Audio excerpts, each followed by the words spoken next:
Hi everyone, welcome back to SRS YouTube channel. ನಾನಿವತ್ತು simple ಮತ್ತು ಈಸಿಯಾಗಿ ಪಾನಕ ಇಲ್ಲದೇ ಬಾಯಲ್ಲಿಟ್ಟರೆ ಕರಗುವಂತಹ ರವೆ ಉಂಡೆನ ಹೇಗೆ ಮಾಡೋದು ಅಂತ ನಿಮಗೆ ತೋರಿಸ್ಕೊಡ್ತಾ ಇದ್ದೀನಿ. ಅದಕ್ಕೂ ಮೊದಲು ನನ್ನ ಚಾನಲ್ನ ಯಾರು ಸಬ್ಸ್ಕ್ರೈಬ್ ಮಾಡದೆ ವಿಡಿಯೋ ನೋಡ್ತಾ ಇದ್ದರೆ ಪ್ಲೀಸ್ ಸಬ್ಸ್ಕ್ರೈಬ್ ಮಾಡಿ, ಸಪೋರ್ಟ್ ಮಾಡಿ. ಬನ್ನಿ ಹೇಗೆ ಮಾಡೋದು ಅಂತ ನೋಡೋಣ.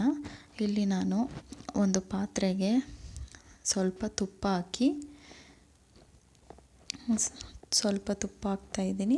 ತುಪ್ಪ ಸ್ವಲ್ಪ ಬಿಸಿಯಾದ ನಂತರ ಅದಕ್ಕೆ ನಾನು ಡ್ರೈ ಫ್ರೂಟ್ಸ್ನ ತೊಗೊಂಡಿದ್ದೀನಿ.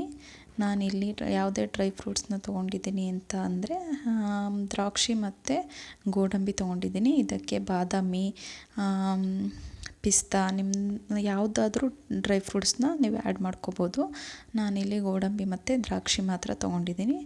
ಇದು ಲೋ ಫ್ಲೇಮಲ್ಲೇ ಇಟ್ಟು ಸ್ವಲ್ಪ ಕಲ್ಲರ್ ಚೇಂಜ್ ಆಗೋವರೆಗೂ ಫ್ರೈ ಮಾಡಿದರೆ ಸಾಕು. ತುಂಬಾ ಫ್ರೈ ಮಾಡಲಿಕ್ಕೆ ಹೋಗಬೇಡಿ, ಅದು ಸೀದೋಗಿಬಿಡುತ್ತೆ. ಸ್ವಲ್ಪನೇ ಫ್ರೈ ಮಾಡಿದರೆ ಸಾಕಾಗುತ್ತೆ. ಡ್ರೈ ಫ್ರೂಟ್ಸ್ನ ನೀವು ಯಾವುದಾದ್ರೂ ಡ್ರೈ ಫ್ರೂಟ್ಸ್ ಹಾಕ್ಕೋಬೋದು. ನಾನಿಲ್ಲಿ ದ್ರಾಕ್ಷಿ ಮತ್ತು ಗೋಡಂಬಿ ಮಾತ್ರ ತೊಗೊಂಡಿದ್ದೀನಿ. ನೋಡಿ, ಇದು ಆಲ್ಮೋಸ್ಟ್ ಫ್ರೈ ಆಗಿದೆ. ಒಂದು ಬೌಲ್ಗೆ ಹಾಕ್ಕೊಳ್ತಾ ಇದ್ದೀನಿ. ನೆಕ್ಸ್ಟ್ ನಾನು ಇದೇ ಪಾತ್ರೆಗೆ ತುಪ್ಪ ಇರುತ್ತಲ್ವ ಇದರಲ್ಲೇ, ಹಾಗಾಗಿ ಇದಕ್ಕೇ ನಾನು 1 ಲೋಟ ಚಿರೋಟಿ ರವೆನ ತೊಗೊಂಡಿದ್ದೀನಿ. ನೋಡಿ, 1 ಲೋಟ ತೊಗೊಂಡಿದ್ದೀನಿ ಚಿರೋಟಿ ರವೆನ. ಅದನ್ನು ಸಹ ಫುಲ್ ಕಲರ್ ಚೇಂಜ್ ಆಗೋವರೆಗೂ ಫ್ರೈ ಮಾಡಲಿಕ್ಕೆ ಹೋಗ್ಬಿಡಿ. ಸ್ವಲ್ಪ ಬಿಸಿ ಆದಮೇಲೆ ಮೇಲೆ ಸ್ವಲ್ಪ ಹೊಗೆ ಬರುತ್ತೆ ನೋಡಿ, ಆವಾಗೇ ತೆಗೆದುಬಿಡಿ. ಇದನ್ನು ಚಿರೋಟಿ ರವೆನೂ ಜಾಸ್ತಿ ಹುರ್ಕೊಳ್ಳೋಕೆ ಹೋಗ್ಬಿಡಿ, ಸ್ವಲ್ಪ ಫ್ರೈ ಮಾಡಿದ್ರೇ ಸಾಕು. ನೋಡಿ, ಫ್ರೈ ಮಾಡ್ತಾಯಿದ್ದೀನಿ. ಚಿರೋಟಿ ರವೆ ತೊಗೊಂಡಿದ್ದೀನಿ ನಾನಿಲ್ಲಿ. ಒಬ್ಬೊಬ್ಬರು ದಪ್ಪ ರವೆಯಲ್ಲಿ ಮಾಡ್ತಾರೆ, ಅದು ಸರಿ ಬರೋದಿಲ್ಲ. ಏಕೆಂದರೆ ನಾವು ಬಾಯಲ್ಲಿ ಹಾಕ್ಕೊಂಡು ತಿನ್ನಬೇಕಾದ್ರೆ ಅದು ರವೆ ಥರನೇ ಇರುತ್ತೆ. ಚಿರೋಟಿ ರವೆಯಲ್ಲೇ ಮಾಡಿದ್ರೇ ರವೆ ಉಂಡೆ ಚೆನ್ನಾಗಿ ಬರೋದು. ನೋಡಿ, ಆಲ್ಮೋಸ್ಟ್ ಫ್ರೈ ಆಗಿದೆ. ನೆಕ್ಸ್ಟ್ ನಾನು ಯಾವ ಲೋಟದಲ್ಲಿ ಚಿರೋಟಿ ರವೆ ತೊಗೊಂಡಿದ್ದೆ ಅಲ್ವಾ, ಅದೇ ಲೋಟದಲ್ಲಿ 1 ಲೋಟ ಸಕ್ಕರೆ ತೊಗೊಂಡಿದ್ದೀನಿ. ಇದನ್ನು ಪೌಡರ್ ಮಾಡ್ಕೊತಾ ಇದ್ದೀನಿ. ಸಾಫ್ಟಾಗಿ ಪೌಡರ್ ಮಾಡ್ಕೊಳ್ಳಿ.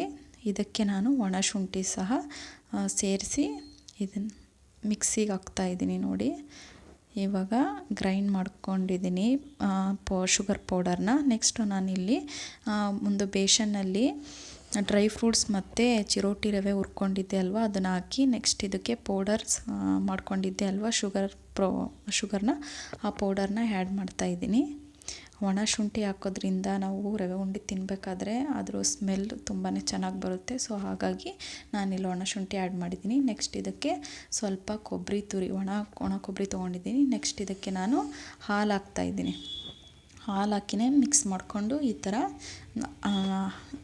ಫಸ್ಟೇ ಜಾಸ್ತಿ ಹಾಲು ಹಾಕೋಕ್ಕೆ ಹೋಗ್ಬೇಡಿ. ಈ ಥರ ಮಿಕ್ಸ್ ಮಾಡಿ ಫಸ್ಟು. ಅದು ಹದ ಗೊತ್ತಾಗುತ್ತಲ್ವ ನಿಮಗೆ, ಉಂಡೆ ಮಾಡಲಿಕ್ಕೆ ಯಾವ ಥರ ಇದ್ದರೆ ಕರೆಕ್ಟ್ ಆಗುತ್ತೆ ಅಂತ. ಫಸ್ಟೇ ನೀವು ಜಾಸ್ತಿ ಹಾಲು ಹಾಕ್ಕೊಂಬಿಟ್ರೆ ಅದು ಮೆತ್ತಗೆ ಆಗಿಬಿಡುತ್ತೆ, ಉಂಡೆ ಮಾಡಲಿಕ್ಕೂ ಸರಿ ಬರೋದಿಲ್ಲ. ಅದು ತಿನ್ನಲಿಕ್ಕೂ ನಮಗೆ ಚೆನ್ನಾಗಿ ಅನಿಸೋದಿಲ್ಲ ಫುಲ್ಲು ಮೆತ್ತಗಾದರೆ. ಈ ಥರ ಸ್ವಲ್ಪನೇ ಹಾಕ್ಕೊಂಡು ಮಿಕ್ಸ್ ಮಾಡ್ಕೊಳ್ಳಿ.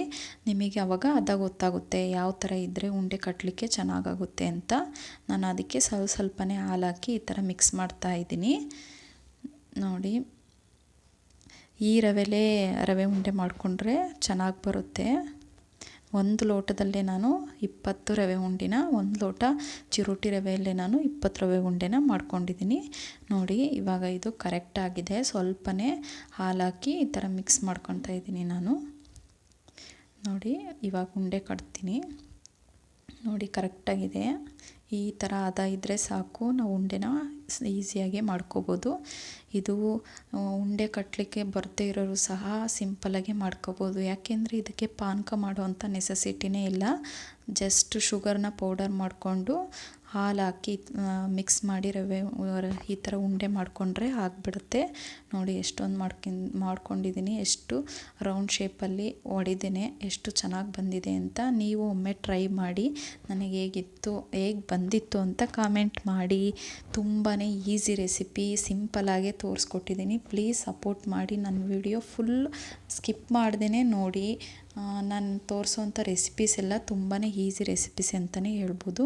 ನೋಡಿ, ನಾನೀಗ ಒಂದು ಉಂಡೆನ ಓಪನ್ ಮಾಡ್ತೀನಿ. ನೋಡಿ ಎಷ್ಟು ಚೆನ್ನಾಗಿ ಬಂದಿದೆ ಅಂತ. ನೋಡಿ, ಉಂಡೆ ಒಂದು ಒಡೆದು ತೋರಿಸ್ತೀನಿ. ನೋಡಿ ಎಷ್ಟು ಚೆನ್ನಾಗಿ ಬಂದಿದೆ ಅಂತ. ಟೇಸ್ಟು ಕೂಡ ಅಷ್ಟೇ ಚೆನ್ನಾಗಿರುತ್ತೆ. ನೀವು ಒಂದ್ಸಲ ಟ್ರೈ ಮಾಡಿ ನೋಡಿ. Thanks for supporting.